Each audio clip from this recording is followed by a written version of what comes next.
27 फरवरी 2000 जम्मू कश्मीर के राजौरी सेक्टर में कड़ाके की ठंड हड्डियों को गला रही थी। अचानक सरहद पार से गोलियों और मोर्टार की गूंज उठने लगी। अशोक लिसनिंग पोस्ट, जो स्ट्रेटेजिकली बेहद अहम थी, वहां हमारी 17 मराठा लाइट इन्फेंट्री के वीर जवान मुस्तैदी से तैनात थे। पाकिस्तान की तरफ से लगातार हैवी मोर्टार शेलिंग हो रही थी। हमारी ये पोस्ट 3 तरफ से दुश्मन की पाकिस्तानी पोस्ट से घिरी हुई थी। फायरिंग रुकनी नहीं चाहिए, पोजीशन होल्ड करो, दुश्मन को 1 इंच भी आगे मत बढ़ने देना। हमारे जवान अपनी जान की परवाह किए बिना मुंह तोड़ जवाब दे रहे थे। लेकिन इस हैवी शेलिंग की आड़ में पाकिस्तान एक बेहद नापाक और कायरतापूर्ण साजिश रच रहा था। अंधेरे का फायदा उठाकर पाकिस्तान ने अपने 25 ट्रेंड आतंकवादियों को अपनी एलीट स्पेशल सर्विस ग्रुप यानी एसएसजी की वर्दी पहनाकर एलओसी के पार भेज दिया था। बंकरों के करीब पहुंचते ही इन दरिंदों ने ताबड़तोड़ फायरिंग शुरू कर दी। सबसे आगे ड्यूटी पर तैनात थे 17 मराठा लाइट इन्फेंट्री के जांबाज सिपाही भाऊ साहिब मारुति तालेकर। उन्होंने सीना तानकर डटकर मुकाबला किया, लेकिन दुश्मनों की तादाद बहुत ज्यादा थी और वे अंधेरे का फायदा उठाकर बिल्कुल करीब आ चुके थे। 25 आतंकियों की टोली को लीड कर रहा था एक ऐसा शैतान जिसका नाम आगे चलकर पूरी दुनिया की नींद उड़ाने वाला था, इलियास कश्मीरी। धुरंधर मूवी में मेजर इकबाल का जो कैरेक्टर है वो इसी आतंकी पर बेस्ड है। कश्मीरी ने उस रात जो दरिंदगी दिखाई, उसने इंसानियत के सारे रूल्स तोड़ दिए। उसने वीर सिपाही तालेकर पर पीछे से वार किया, उनका गला रेता और सिर धड़ से अलग कर दिया। हमारे 7 जवान वीर गति को प्राप्त हुए। तालेकर के सिर को एक ट्रॉफी की तरह लेकर इलियास कश्मीरी रात के अंधेरे में पीओके वापस लौट गया। सबसे शर्मनाक मंजर तो तब सामने आया जब वो ये सिर लेकर सीधे पाकिस्तानी जनरल परवेज मुशर्रफ के पास पहुंचा। तुमने आज मुल्क का सीना चौड़ा कर दिया है इलियास। ये तोहफा पाकिस्तानी कौम हमेशा याद रखेगी। यहीं से जन्म हुआ उस खूंखार आतंकी का जिसे आगे चलकर ओसामा बिन लादेन के बाद the most dangerous man on earth कहा जाने लगा। मोहम्मद इलियास कश्मीरी का जन्म 10 फरवरी 1964 को पीओके के भीमबर जिले में हुआ था। शुरुआत में उसने इस्लामाबाद की एक यूनिवर्सिटी से कम्युनिकेशंस की पढ़ाई शुरू की थी। कॉलेज के दिनों से ही वो कट्टरपंथी जिहादियों के कांटेक्ट में आने लगा। धीरे धीरे उसका ब्रेन वॉश हुआ और पढ़ाई बीच में छोड़कर वो कराची के एक मदरसे में जा पहुंचा। 1980 के दशक में ये मदरसा कोई आम इंस्टीट्यूशन नहीं था। ये आतंकियों को पैदा करने वाली सबसे बड़ी फैक्ट्री बन चुका था। यहीं से कश्मीरी की मुलाकात आईएसआई और आर्मी के जनरल से हुई। जिहाद के प्रति उसके अंधे जुनून को देखकर पाकिस्तानी आर्मी ने उसे अपनी एलीट कमांडो फोर्स एसएसजी का हिस्सा बना लिया। 1980 के दशक में सोवियत यूनियन की रेड आर्मी अफगानिस्तान पर कब्जा जमा चुकी थी। इस वॉर में अमेरिका ने एंट्री मारी।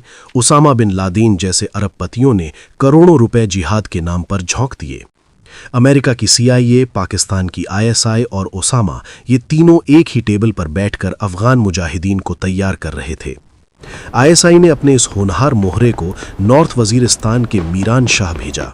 उसका काम था अफगान फाइटर्स को लैंड माइन्स बिछाने की हाई लेवल ट्रेनिंग देना। लेकिन एक दिन अफगानिस्तान के पहाड़ों में एक मुठभेड़ के दौरान हुए धमाके में कश्मीरी बुरी तरह घायल हो गया। उसकी एक आंख हमेशा के लिए जाती रही और दाएं हाथ की इंडेक्स फिंगर कट गई। अफगान वॉर खत्म होने के बाद 1991 में उसे हरकत उल जिहाद अल इस्लामी का GNK रीजन का चीफ कमांडर बना दिया गया। उसने ब्रिगेड 313 नाम की एक अल्ट्रा सीक्रेट और खौफनाक यूनिट बनाई। ये यूनिट इतनी रूथलेस थी कि इसमें शामिल होने के लिए फिजिकल और मेंटल टेस्ट्स होते थे। कश्मीरी ने पीओके के कोटली इलाके में अपना बेस बनाया और वहां से कश्मीर घाटी में मौत का खेल शुरू किया। इसी बीच मौलाना मसूद अजहर जैश के आतंकियों को एकजुट करने के लिए फेक पासपोर्ट पर भारत आ चुका था, लेकिन इंडियन सिक्योरिटी फोर्सेस ने उसे अनंतनाग से दबोच लिया। मसूद की गिरफ्तारी से ISI की नींद उड़ गई। अपने आका को छुड़ाने के लिए कश्मीरी ने ऑपरेशन अल हदीद नाम की एक इंटरनेशनल साजिश रची। उसने उमर सईद शेख के साथ मिलकर दिल्ली से 4 वेस्टर्न टूरिस्ट्स को किडनैप कर लिया। इनमें अमेरिकन और ब्रिटिश सिटीजन्स शामिल थे।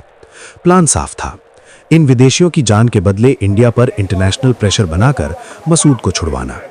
टूरिस्ट्स को यूपी के सहारनपुर के एक सेफ हाउस में रखा गया, लेकिन यूपी STF और दिल्ली पुलिस की स्पेशल सेल ने इंटेलिजेंस जुटाई और उस सेफ हाउस पर जोरदार रेड मार दी। हैवी फायरिंग में उमर सईद शेख घायल होकर गिरफ्तार हो गया। सभी फॉरेन टूरिस्ट सुरक्षित बचा लिए गए, लेकिन इलियास कश्मीरी पुलिस की घेराबंदी को चकमा देकर भाग निकला।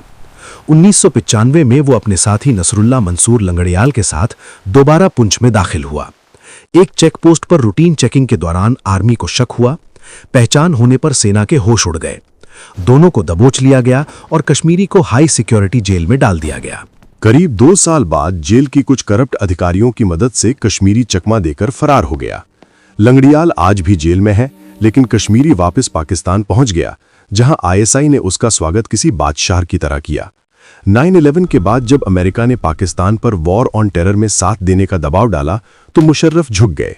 इस फैसले से कश्मीरी आग बबूला हो गया। उसे लगा पाकिस्तानी आर्मी ने जिहाद के साथ गद्दारी की है। 2002 में जब आईएसआई ने कश्मीरी पर दबाव डाला कि वो ब्रिगेड 313 बंद करके जैश ए मोहम्मद ज्वाइन करे, तो उसने साफ मना कर दिया। दुश्मनी इतनी बढ़ गई कि दिसंबर 2003 में उसने खुद मुशर्रफ को बम से उड़ाने की साजिश रच डाली। ये अटेम्प्ट फेल हुआ और पाकिस्तानी आर्मी ने उसे गिरफ्तार कर लिया। 4 साल तक उसे टॉर्चर किया गया। 2007 में रिहा होने के बाद वो अंडरग्राउंड हो गया। फिर आया लाल मस्जिद कांड।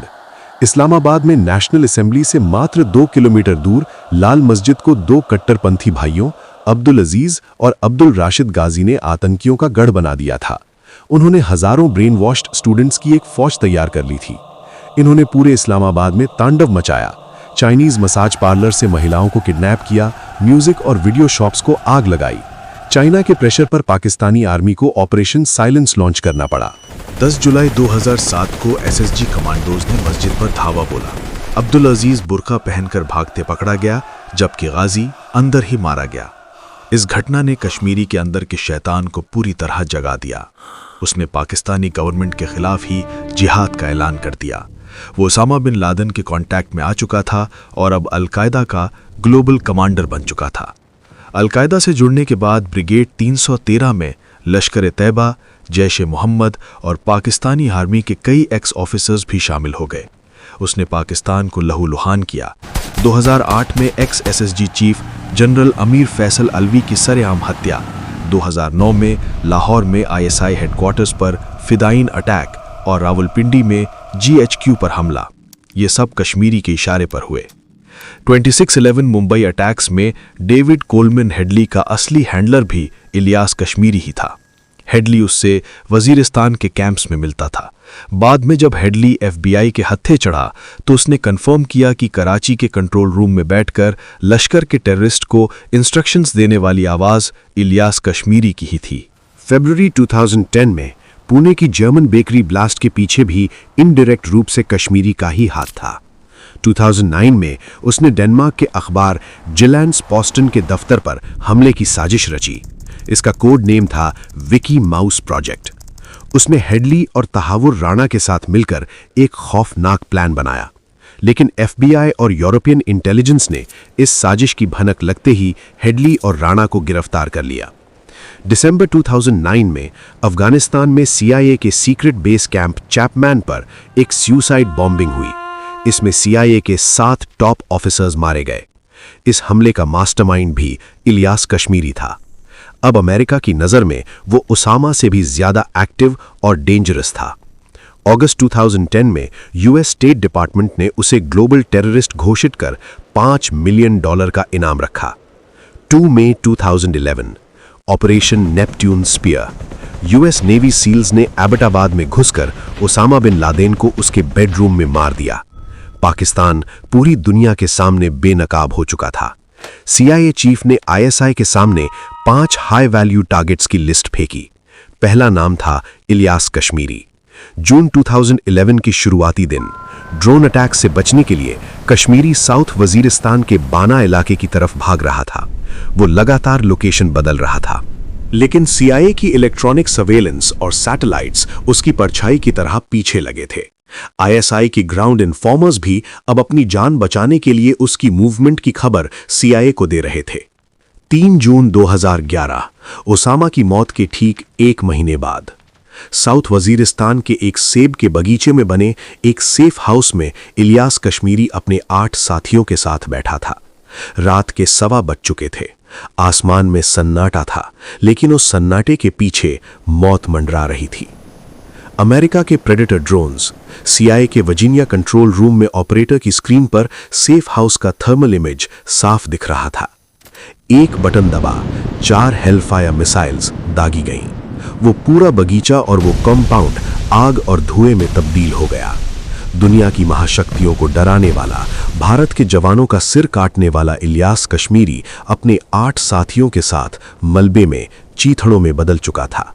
उसकी लाश कभी रिकवर नहीं हो सकी, लेकिन कुछ घंटों बाद अल-कायदा ने ऑफिशियली कंफर्म किया कि उनका चीफ कमांडर मौलाना इलियास कश्मीरी एक अमेरिकन ड्रोन स्ट्राइक में मारा गया।